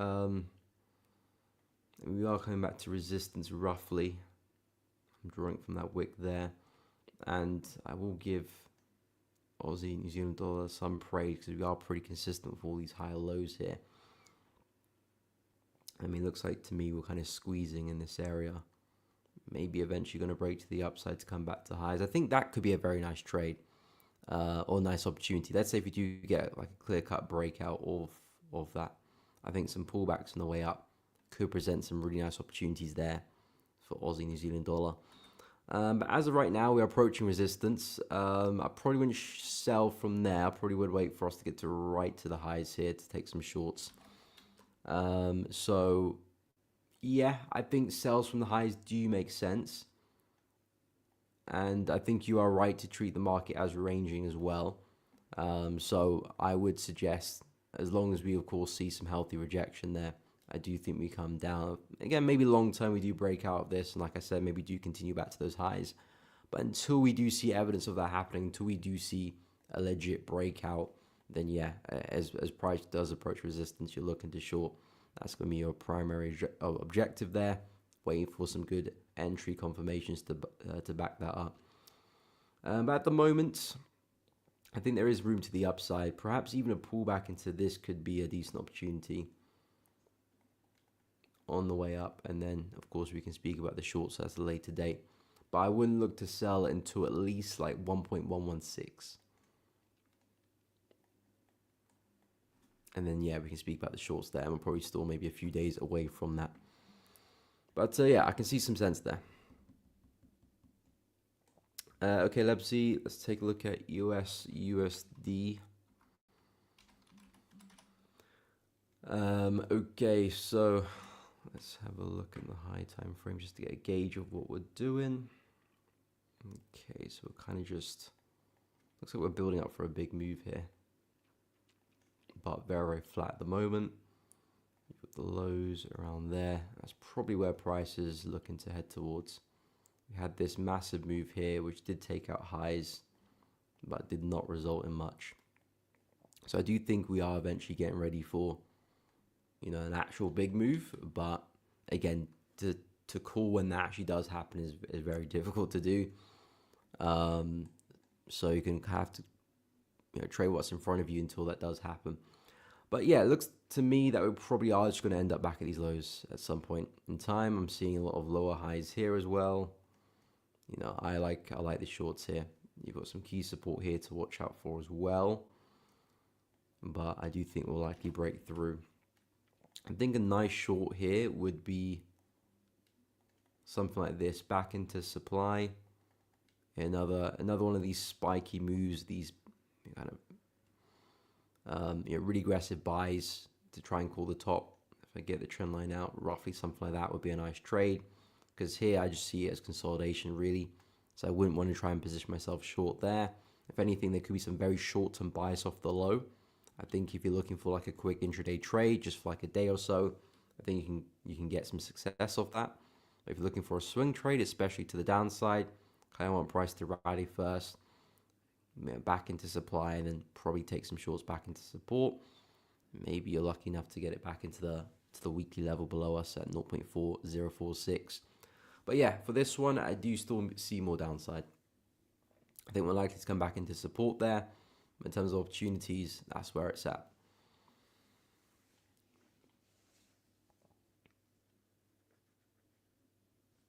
So yeah, hopefully that has made some sense. Lighten.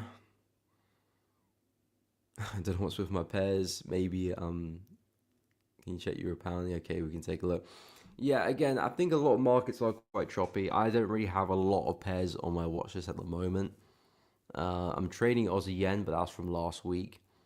In terms of this week, USD pairs not really quite doing it for me. Of course, that could change pretty quickly, but I'm not really too sure about USD right now in terms of if I'm looking to buy it or sell it. I need a bit more information there. So USD pairs I'm putting to one side for now. Yen pairs, not really liking them mostly. I think CAD yen could be a nice one to keep an eye on for a big breakout higher. I'm trading Aussie yen at the moment, which I do like.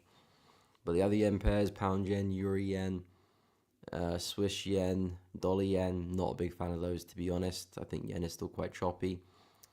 In terms of the minor pairs, some of the crosses, I like New Zealand CAD shorts. That's what I'm keeping an eye on. And that's probably about it, to be honest. Yeah. That's probably about it. Maybe some pullbacks on pound NZD. But that's it. So I don't have a lot of pairs on my watch list. I'm trading Aussie yen. I'll keep an eye on CAD yen, keep an eye on New Zealand CAD. And maybe pound NZD, and that's it. Of course, USD pairs could come onto the watch list in an instant, really. If I get a bit more clarity of USD, I can find Euro USD on my watch list, pound USD on my watch list pretty quickly. So that's something I'll keep an eye on. But as of now, I've probably got two or three pairs max, which I'm actually keeping an eye on in terms of trading. The rest, kind of in limbo at the moment.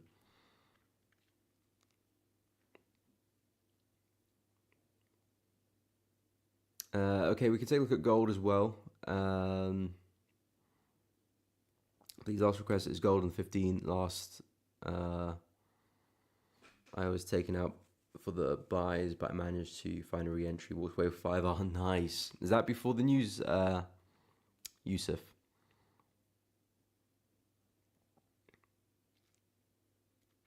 Yes, we can look at oil as well. No problem.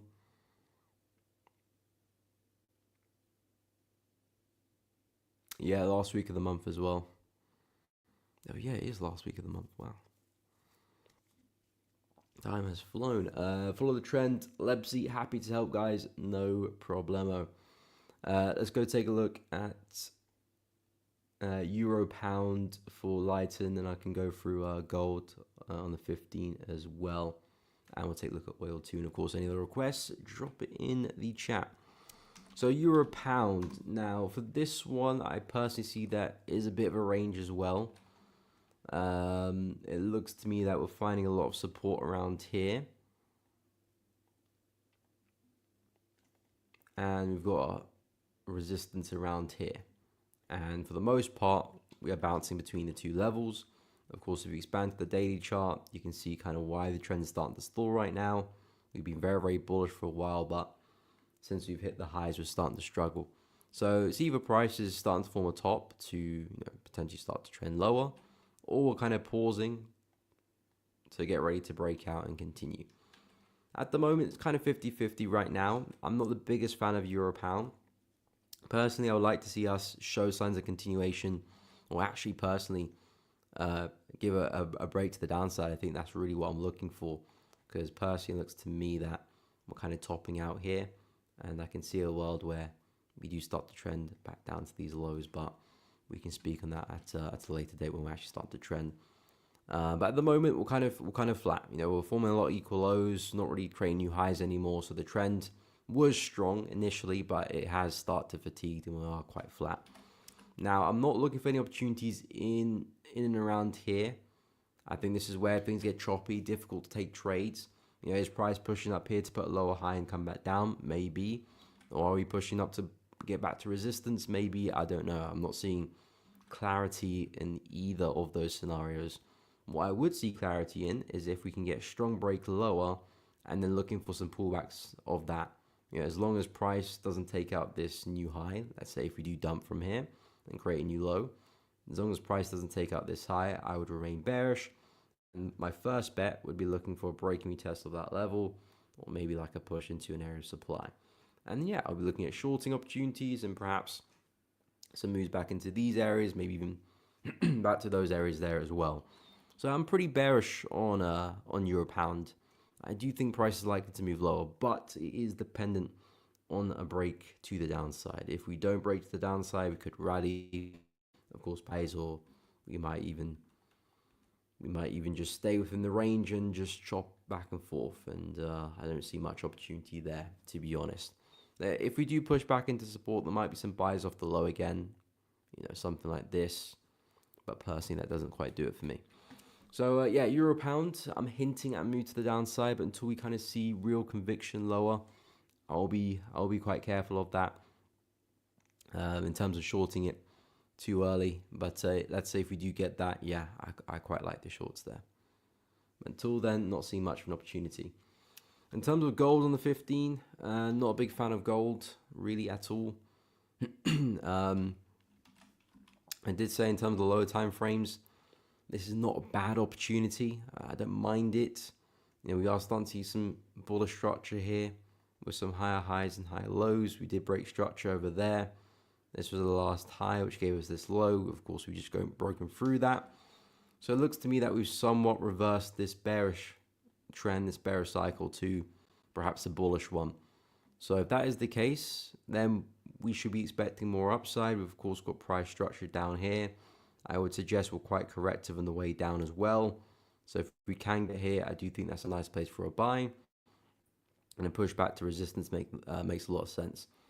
So yeah, going forward with gold, I quite like what I'm seeing on the 15.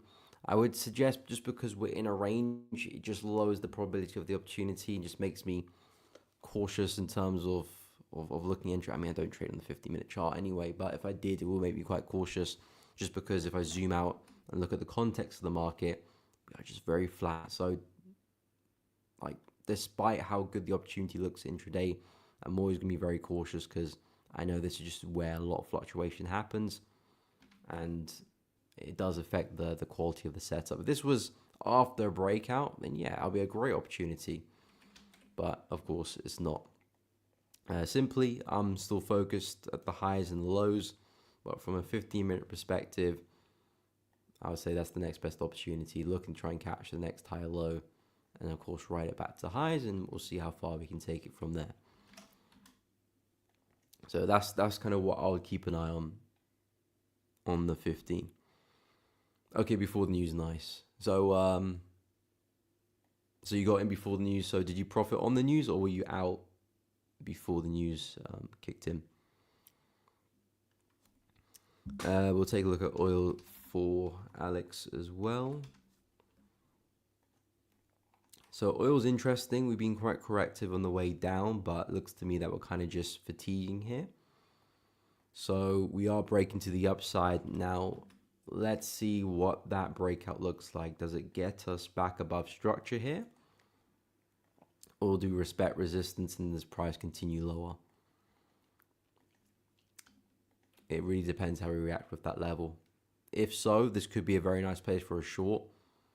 If not, and we do break to the upside, then it could actually be a very nice place for a long should we come back and retest, because this will then be a massive fake out. And then we'll be anticipating a recovery, a retest, and a continuation. You got some highs there to target as well. But for now, we are pushing into that level as resistance. So that's going to be the first kind of thing we're going to observe, how price reacts with this resistance level. Does it reject well? If so, yeah, we could be in for a really big swing back to these lows. And of course, the lows down there, but probably not going to target that outright. I'll probably say even a swing back here looks like a really big trade in itself. So yeah, the plan with oil is to see what we do at this 64.5 area. Do we reject it well? Does price break through? We'll find out probably in the next couple of days or so, and that will kind of dictate my bias. But for now, because it is coming to resistance, I would naturally be favoring some shorts, but we'll see if that does translate to the price action or not. And then we'll go from there.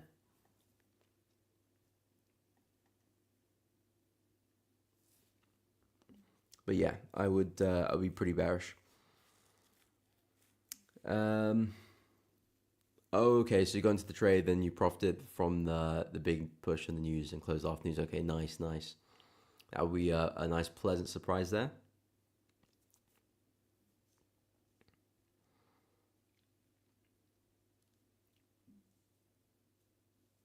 Not expecting much this week. Let me have a look at the news for the week.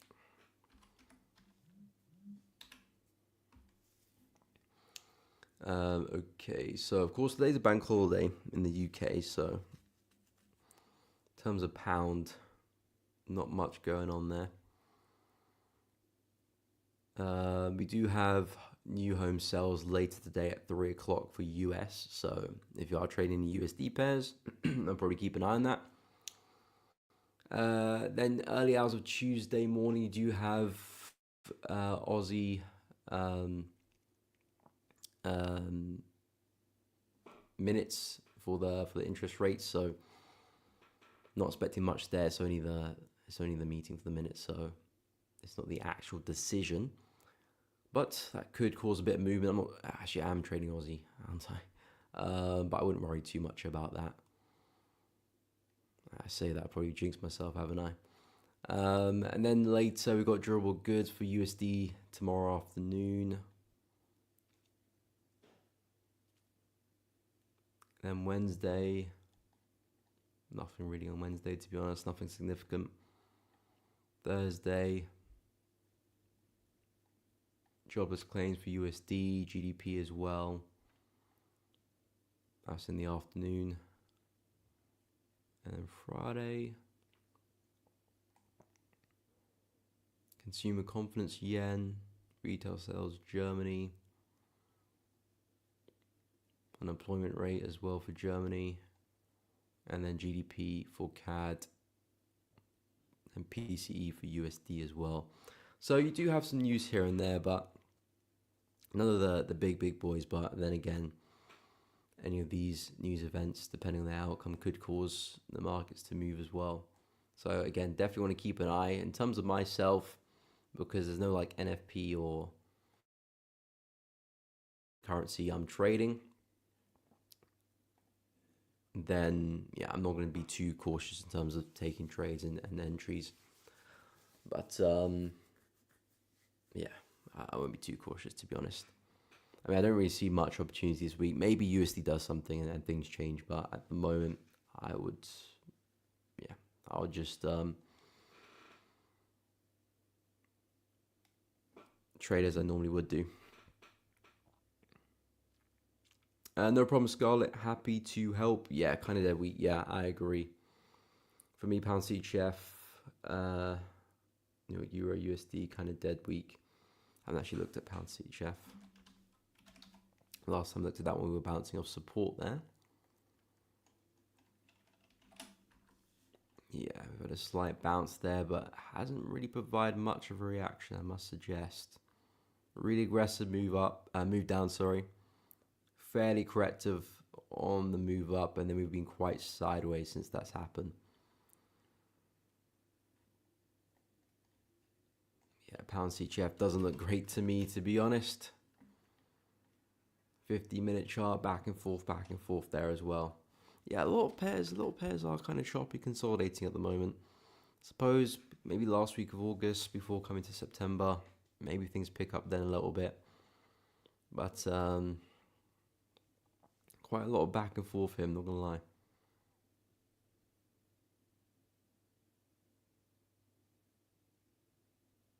Yeah, it's not looking great. Not looking great at all. I mean, CHF pairs I'm not really interested in this week. Yeah. Dollar CHF no, pound no, euro no. Swiss not really. Yeah, CAD CHF no either. So CHF pairs not really on my watch list. I don't really have many. Like I said, I've only got CAD gem buys at the moment. I like this one to the upside if I can see a break of this this wedge pattern here. I do think there's a lot of upside for CAD gem. Excuse me, just sneezed. In terms of New Zealand CAD, I like this to the downside. I'm actually keeping an eye on the breaking retest of this area, but it looks to me that we're finally broken out of this kind of range here, and we're starting to steady pick up some steam to the downside. So I quite like the opportunity on the retest of support here, or a pullback to this consolidation there, basic area of supply, and I'm expecting pretty big moves for New Zealand CAD. So this is probably what I like the most: New Zealand CAD sells and CAD gem buys. Then maybe I might entertain pound into the pullbacks. It needs to be a pretty big pullback for that to happen. But we've had a really big breakout, and I quite like the idea of a pullback into this area since there's a lot of momentum there for pound NZD. Really aggressive rally there. I would suggest a pullback into this area, and a continuation could look good. So yeah, I'll keep an eye on pound NZD as well. But those are the only three I like at the moment. Like I said, Euro USD, pound USD, the USD pair do need some work. Looks like we are somewhat rejecting the highs, but I would like a bit more convincing rejection before I do take any shorts potentially. Or of course, if I'm going to take some longs, any price to be trading above the highs. So there could be opportunities that do progress on USD. I'm not ruling them out. I'm just saying at the moment now, not really there for me.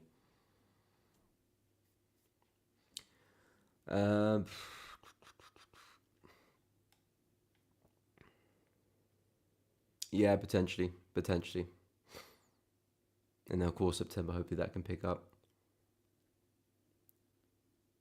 Yeah, I'm good, man. Family's doing good. I'm good as well. Nothing new at the moment, to be honest. Hope everything is well with you and your fam as well. Fill that gap a little bit more on Euro and GU. Yeah, I mean, I think we'll probably see price go and push up a little bit to test the highs again, probably this afternoon maybe, because there was a lot of momentum on Friday.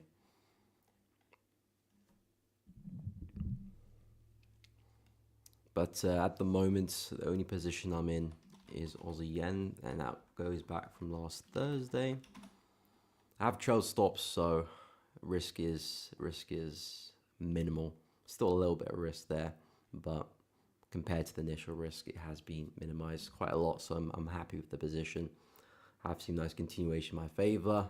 As I said, this is the first target for the trade, so we'll go from there.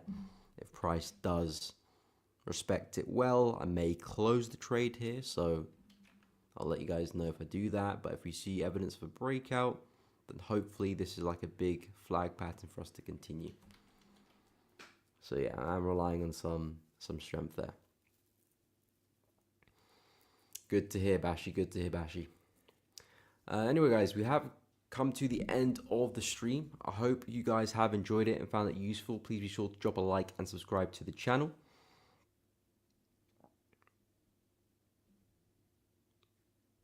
Yeah, I mean, of course, not everyone's gonna agree. At the end of the day, the thing about trading is you're not here to impress anyone. You're here just to trade for yourself, and for your family as well. You know, at the end of the day, it's not like you're necessarily sharing the profits with everyone or the losses either. So just focus on yourself, focus on your craft, get good at it. Of course, you can help people along the way, join communities, but we're not really here to impress people here. We're just here to trade, learn, have a good time, really. But yeah, guys, I hope you have found the stream useful and enjoyed it. We'll be live again tomorrow, so if you guys are enjoying the content, make sure you're there again tomorrow, same time as always, 10 a.m. to 12 p.m. UK time. If you do want to check out Zenthrix, I have left the Telegram pinned, so at the top of the chat, you'll be able to see it. Check it out if you're interested to join the community, find out updates, really exciting project we're working on, and a lot of updates coming up very, very soon, so make sure you're in the Telegram.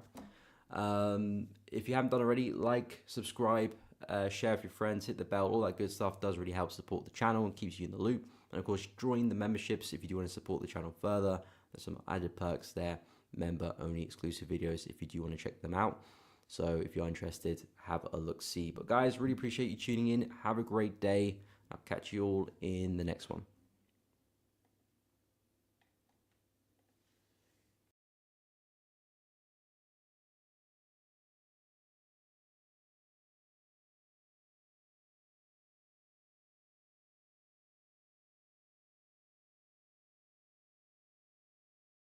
Introducing Zenthrix AI-powered trading signals service. Tired of second-guessing your trades? Zenthrix AI scans the markets 24/7 with powerful, proven indicators built to give you clarity. You get 200+ signals every day on 15-minute, 1-hour, 4-hour, and daily charts. We cover Forex, crypto, commodities, indices, and stocks, so you're covered no matter what you trade. And the best part, you get all this delivered 3 ways, every day. Web alerts give you fast, clean access right from your dashboard. Telegram delivers real-time entries, confidence levels, sentiment, and trade duration. And email gives you the full breakdown, including 2 profit target levels and deep market analysis. Just hold $5 worth of ZTR. See what you can achieve with powerful AI trading intelligence by Zenthrix. Try it now. And join our Telegram channel.